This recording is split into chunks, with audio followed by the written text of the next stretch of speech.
देर आए दुरुस्त आए, कोई बात नहीं कि जो पिछली गलतियां हुई हैं, किसी एक को तो पुरुषार्थ करना पड़ा है ना उस गंदगी को साफ करने के लिए।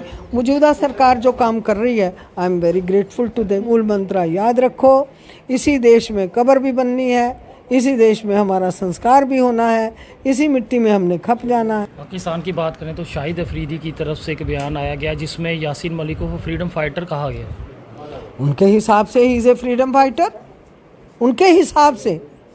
हर एक का अपना अपना है agenda, as per their agenda they are giving their verdict. कि आने वाली कई पीढ़ियां ऐसे लोगों की याद रखेंगी कि दोबारा हमको देश अहित में खड़े नहीं होना, देश हित में खड़े होना। आज एक बड़ा दिन इसलिए क्योंकि एक लंबे समय से यासीन मलिक को लेकर फैसले का इंतजार किया जा रहा था।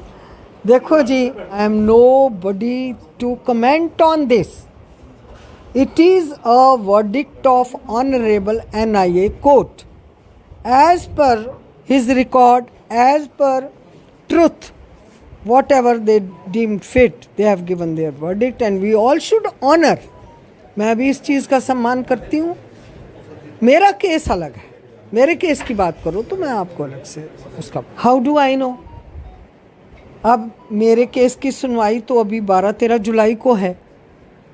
उस दिन क्या फैसला आता है तो उस दिन का मुझे इंतज़ार है, और and I am hoping for the best that I will be delivered justice through honourable court. ज़रूर मिलेगा मुझे टाडा कोर्ट से इंसाफ। पिछली सरकारों की बात करें तो कई ऐसे नेता के साथ यासीन मलिक के फ़ोटो थे, रेड कारपेट पे उन्हें घुमाया गया। आज वो समय और इस समय को किस तरह से देखते? देर आए दुरुस्त आए, कोई बात नहीं कि जो पिछली गलतियां हुई हैं, किसी एक को तो पुरुषार्थ करना पड़ा है ना उस गंदगी को साफ करने के लिए। मौजूदा सरकार जो काम कर रही है, I am very grateful to them. कि वो देखो, अगर एजेंडा राष्ट्र है, देश हित है, तो कोई संशय होना ही नहीं चाहिए। सारा काम देश हित में होगा, राष्ट्र हित में होगा। तो हम सबको आज मिलके यही बात कहनी है कि जो कुछ देश हित में इस समय हो रहा है, ये केस 2014 से, आज ये जो मेरा केस है 2014 का है, ये 2017 का केस है जिसकी वर्डिक्ट आज आई है। मेरा तो अभी पीछे चला गया है, लेकिन मुझे फिर भी उम्मीद है कि ऑनरेबल कोर्ट मुझे जस्टिस ज़रूर देगी। और नेशन के हित में जो यूनिफॉर्म पर अटैक होता है या कोई भी कोल्ड ब्लडेड मर्डर होता है, कोई इनोसेंट्स जो हैं इस तरीके से उनको मारा जाता है, तो उसके लिए एक कानून बनेगा, ज़रूर बनेगा। मुझे पूरी उम्मीद है कि आने वाली कई पीढ़ियां ऐसे लोगों की याद रखेंगी कि दोबारा हमको देश अहित में खड़े नहीं होना, देश हित में खड़े होना। पाकिस्तान की बात करें तो शाहिद अफरीदी की तरफ से एक बयान आया गया जिसमें यासीन मलिक को फ्रीडम फाइटर कहा गया। उनके हिसाब से he is a freedom fighter, उनके हिसाब से। हर एक का अपना अपना है agenda, as per their agenda they are giving their verdict. कोई इसमें बुरा मनाने की बात ही नहीं है। कश्मीर में आज फिर पत्थरबाजी हुई, कुछ देर के लिए इंटरनेट सर्विसेज को भी ठप करना पड़ा। क्या लगता है फिर वही दौर वापस, आज डर वही उनमें देखने को मिला? हम जब भी कोई कॉवर्डली एक्शन करते हैं ना, कोई कॉवर्डली एक्शन करते हैं, कॉन्सिक्वेंसेस तो झेलने पड़ते हैं, तो उसके लिए भी तैयार रहना चाहिए।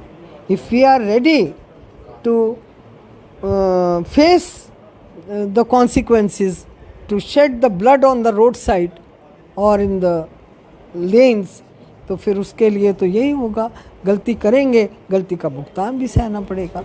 होना नहीं चाहिए। एक संदेश जाना है नेशन को, और मैं समझती हूँ कि घरों से ही अपने बच्चों को एजुकेट किया जाता है कि भाई आपको ये ज़िंदगी ईश्वर ने दी है, स्वच्छ तरीके से जियो, खुद जियो, औरों को जीने दो। बस यही मूल मंत्र याद रखो।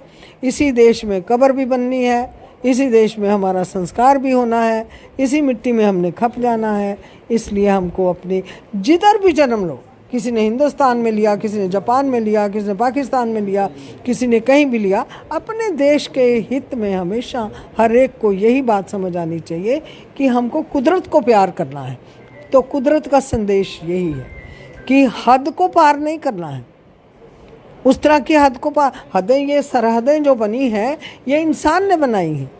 हमको हद कौन सी पार करनी है? जो प्रेम का संदेश देती है। हद टपे सो औलिया। औलिया जो है वो पढ़ा लिखा है, विद्वान है, वो सिखाता है, इल्म देता है, पढ़ाता है, वो हद टपता है। अनहद टपे सो पीर। कोई बीमार सुस्त कुछ होता है, वो पीर फकीर के पास जाता है इलाज करने के लिए। वो थोड़ा पूछता तू हिंदू है, मुसलमान है, सिख है, ईसाई है, वो इलाज कर देता है। लेकिन हद अनहद दो टपे सो ही सच्चा फ़कीर। जिसको रब से प्यार है, जिसको रब की इस सौगात को, इस बॉडी कॉस्ट्यूम से प्यार है, वो हमेशा स्वच्छ सांस लेगा और शांति में रहेगा। खुद जियो, औरों को भी जीने दो।